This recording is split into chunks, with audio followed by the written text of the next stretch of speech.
If it's not a topic touching domestic social issues or something that personally affects Contra, she doesn't give a shit about it. But it does. It does touch domestic issues. As I've said over and over again, the 60,000 comment was taken out of context and made sense in the context of what it was replying to, if I recall correctly. Is that what happened? Is this why this whole event unfolded? Because he made a YouTube video about this? The death of BreadTube, creator responsibility in Israel. Go from one of the OG BreadTube creators. Damn, dude, this So video. how did ContraPoints go from one of the OG BreadTube creators? What is happening here? And there we have the heart of it all, drama slop. I don't think Cavernickel is drama slop. What is happening here? You know, have other things in your mind you want to talk about, and YouTube is blocking ad blockers. So how did ContraPoints go from one of the OG BreadTube creators? What is happening? I have the big Joel that I want to talk about as well. To the subreddit discussing if they should Fuck, I have to pee. Completely ban her content from being posted there. That is something I want to talk about today. And this video has actually been in my head for the longest time. I'm still peeing. Goddamn. But I made a decision a couple weeks ago, not to make it. And I just thought it wouldn't be helpful. And sometimes... Holy fuck, that was crazy. You just, That's the longest piss of my life. You've got to use Firefox for YouTube. Chrome is trash now. No, I think it's because the internet Wi-Fi is ass. Adblock still works flawlessly on YouTube if you use Firefox. Okay. Get braver, Vivaldi. I'm not going to do any of those things. We can hear you pissing, by the way. Wait, really? I was yelling from the bathroom. That was the longest piss of my life, dude. That was crazy.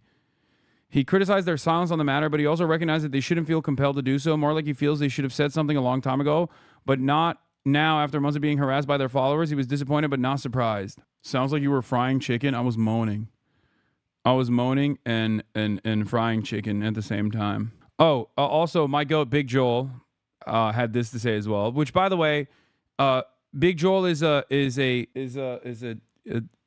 great example of a content creator who also rarely posts, doesn't post that frequently, but as a hold on, oh shit, or wait for him, cause sorry, Big Joel is the goat on this. I mean, he's been super fucking vocal about this stuff. I mean, he's Jewish, and he has never shied away from letting his opinion be known. He's the man. I have a lot of respect for him. Also, wait, hold on. We got people in the building. Have other things in your mind you want to talk about, and other things were in my head, like how the UK is going full fascist because of its war on free speech to protect Israel, things like that. But I've come back to it because I saw that ContraPoints was beef. What is this fucking video, dude? Why is the video just not playing?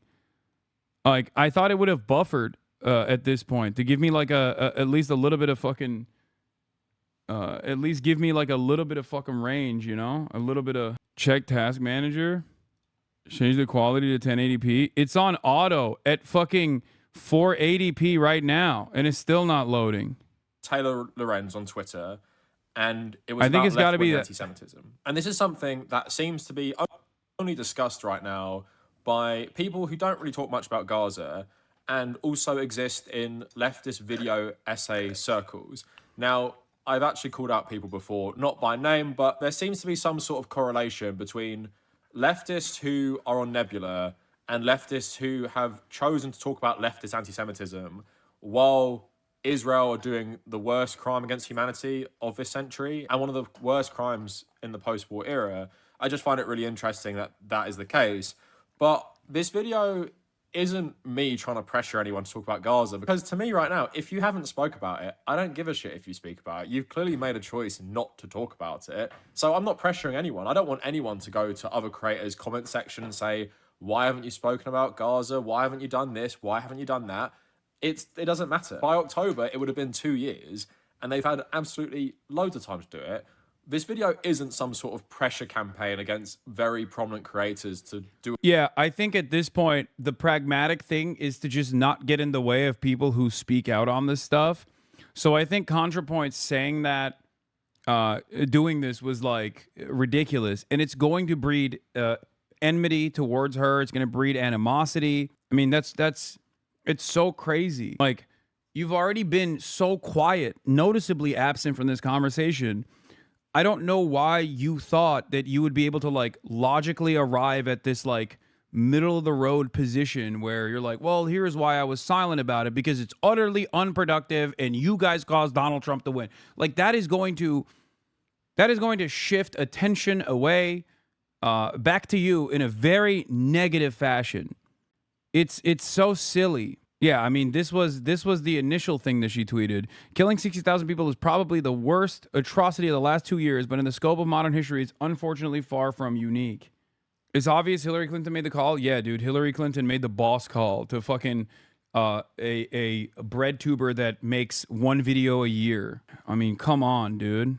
ContraPoints recently made a statement on Palestine, and I did find this point the most interesting. That was really the only outcome of the outrage over Palestine over the last few years, nothing plus slightly hurting Kamala's chances.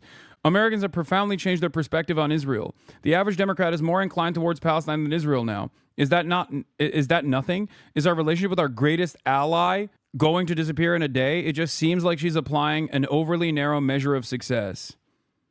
I guess I just don't understand what activism even exists to do, or more broadly, what human anger at injustice exists to do under such a cynical account of things. I truly don't have an axe to grind with Natalie. I just keep thinking like Zohran Mamdani's the front runner to be mayor of New York. Says he'd arrest Netanyahu. Was his a victory of the online left? At least kind of right. More relevant there than with Kamala, at least.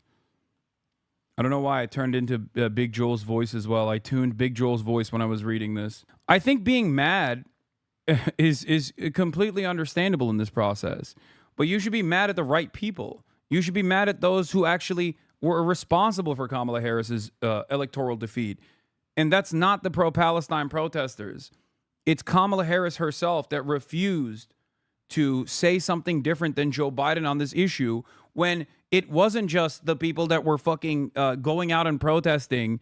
It was literally so many Americans that also were looking for something different from Kamala Harris. They were demanding something different. And she never did that. She never gave people that. She never gave people that assurance that she was going to be different on Gaza, but on everything else as well. Natalie, I want to say first and foremost that I respect you, but I have some pretty deep criticisms of anti-Zionist Jew. I mean, this is an effort post from someone in her community on the subreddit, I think. If it's not a topic touching domestic social issues or something that personally affects Contra, she doesn't give a shit about it. But it does. It does touch domestic issues.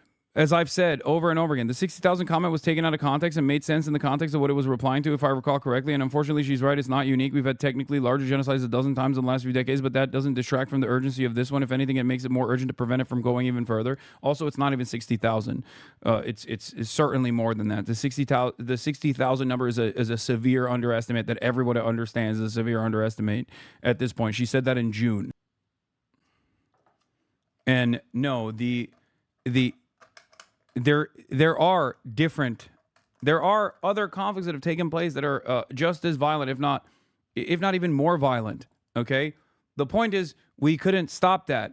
It's like saying, well, the indigenous genocide happened and we let that happen. It's like, well, we didn't. You know what I mean? When people talk about other atrocities, it feels, or it's not even it feels. When you talk about other atrocities that have taken place historically or even in contemporary society, what you're basically saying is, well, I don't give a shit about any of that, and I would have fucking stood in opposition to those who wanted to put an end to it back then, and I'm doing it now. That's it. That's it. Is it anti-Semitic, or am I wrong to believe that the only people who can apply effective pressure are Jews who don't live in Israel? No, not even. It wouldn't hurt if anti-Zionist Jews were even more vocal, or if more prominent Jews were anti-Zionist openly. But there are plenty of prominent anti-Zionist Jews right now. You know, they are some of the leaders in this movement, okay? But no, this relationship is not built around Jews with money that are, or Jews in powerful positions that are just like holding it together. That's not the case. Did none of you listen to the rest of my comment or literally say other genocide being larger doesn't make this one less urgent? It makes it more urgent because we don't want this to get as large as others have been? Yes, but also we have a direct involvement. Like, there is no other country that we have such a direct involvement with, okay? Sudan. People talk about Sudan. I've talked about Sudan as well. The Rapid Support Forces are backed by the UAE, okay? Who gives them the weapons and money and training and logistics? The RSF is doing ethnic cleansing in Sudan. Okay? It's the UAE. Who gives the UAE backing? We do. But that is one step removed. Okay? It is an indirect way of contributing to this ethnic cleansing campaign. Israel is direct. Israel is basically, or the genocide in Yemen. Saudi and the UAE, of course, again, where are proxies there? They were the reasons. They were the responsible parties. Okay? They took an ongoing civil war and turned it into a machine of death and destruction. We gave them the laser-guided munitions packages. We gave them the munitions in general to deploy it on top of Yemen, on the civilian population, on the children that they killed. But it is not the same as Israel. And the reason why it's not the same as Israel is because Israel is directly involved in the domestic affairs of the United States of America in a much more meaningful capacity than Saudi Arabia ever could be. And the same goes for the UAE. Okay? This is the reason why people hyper-focus on it. Not because it's, Jews and it's the Jewish state or something like that. I'm sure there are plenty of people who do feel that way because they're, maybe a little anti-Semitic or very anti-Semitic. Okay? But the direct involvement that we have and the complicity that we have in the genocide in Gaza is incomprehensible. It's not comparable to the Saudi Arabian activities in the region or the UAE activities in the region. Okay? People, at least up until now, have not been threatened with deportation for speaking out against, Saudi Arabia or demanding an arms embargo to Saudi Arabia when they were doing a fucking genocide in Yemen. People don't get fucking fired from their job. You could say Saudi Arabia did 9/11. You're not getting fucking fired from your job for saying that. Okay? But you say Israel's doing a genocide, you're going to get fired. Well, at least in the past. And even to this day, there's still a tremendous amount of social pressure. It's in the legislation. What is this? Thinking about this again, we will never be fully human beings. Oh, every day I become more and more third worlders, we will never be fully human beings. So these people are just objects, cudgels, and lenses through which to view myopic Western discourses. Thinking about this again. Interesting perspective here from a member of the Houthi movement's political bureau in Yemen, one who previously spoken highly of Lenin and the October Revolution. The English philosopher John Locke and the French philosopher Voltaire, the most important philosophers of liberal freedom, were slave traders who contributed to companies that traded African slaves. The English philosopher John Stuart Mill, one of the most important pioneers of liberal philosophy, was an employee in the East India Company, which was concerned with administrating the British colonies in India. The German philosopher Hegel, who is described as the last of the encyclopedic philosophers, and who believed that history is the awareness of freedom, used to say that the inevitable fate of the Asian empires was to submit to the Europeans, and that China would one day be forced to surrender to this fate. Even an original writer and philosopher like Marx, who devoted his writings to opposing and dissecting capitalist exploitation, used to justify Western imperialist colonization of the East on the pretext of the shortcomings of the Eastern peoples, and that they could not represent themselves, and that someone else must represent them.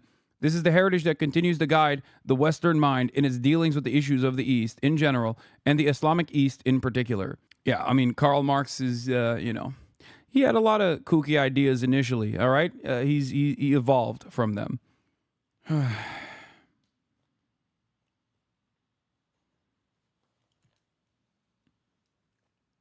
This kind of invisible bias is baked into the collective consciousness of those of the wokest thinkers in the Western world. Okay, this doesn't mean that their writing is inconsequential or you should cast it aside. I'm not saying that at all, but you should be reminded of these biases when you see someone who does actually benefit from the bounties of empire and recognizes that benefit and seeks to continue that uneven extraction and exploitation, hyper-exploitation, super profits from the global south. That's just it. Some people recognize this standard. They recognize that they benefit from it tremendously, and they want it to continue. Okay? But I can't believe I spent so much time on this. Yeah, there's a fire department outside and cops. This is New York City, baby. ContraPoints put out a video on her pre-ContraPoints channel she calls Islam Reformer Get Out. Yeah, I know. She had Islamophobic opinions, and maybe she hasn't shed away a lot of that, okay? I don't care, especially because I think this was a pre-gender confirmation. I'm not like, I'm not going to like dead name and show someone like that when they were being Islamophobic. It's like ridiculous. I think what her current position on the matter speaks. I think you're having a harder time coming to terms with who Contra is than most of the chat. I expect we'll see in 6 weeks total silence from her, or a revelation of her actual non-reserved opinions that are going to be a lot more unhinged. Yeah, I think so too. I mean, what she did here is it basically explains her worldview fairly well, I think. It's not in any way, shape, or form all that different from the way that Ethan has evolved, or I guess rather devolved.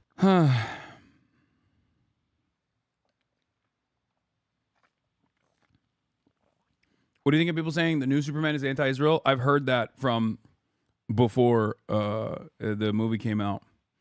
I had some journalists that I was talking to that actually watched it, pre-screened it, and they were saying that it's going to be shockingly anti-Israel. Well, you both sides have a lot going on. What do you mean? Liberals will contort themselves into seeing this as a moral trade instead of a line that should never be crossed. They've given up on justice and resolution. They have no faith in a better society. That's true. Have you gone over this yet? I know a good portion of the community is fairly hurt. What? I don't know, but I am not going to engage in anything that someone comes up with right now to say your community is mad when there is an insane amount of attention on things that I'm saying, and people are like desperately trying to yell at me over any kind of position that I do not maintain. So I don't know. I have no idea what the link is, but it's not a link that I will ever click on. If you say, hey, I'm mad about this, or your community is mad about this. The fact that you have to self-censor is insane. What are you talking about? I had friendly banter with a good friend of mine, and it was... I had a friendly banter with a good friend of mine, and people literally were losing their minds. Saying that people were losing their minds, saying like, oh, dude, your friend hates you. Richie Torres watches your stream, confirmed. Wait, really? I think it's fair to... Oh, dude, let's go. Oh, yeah, I do want to talk about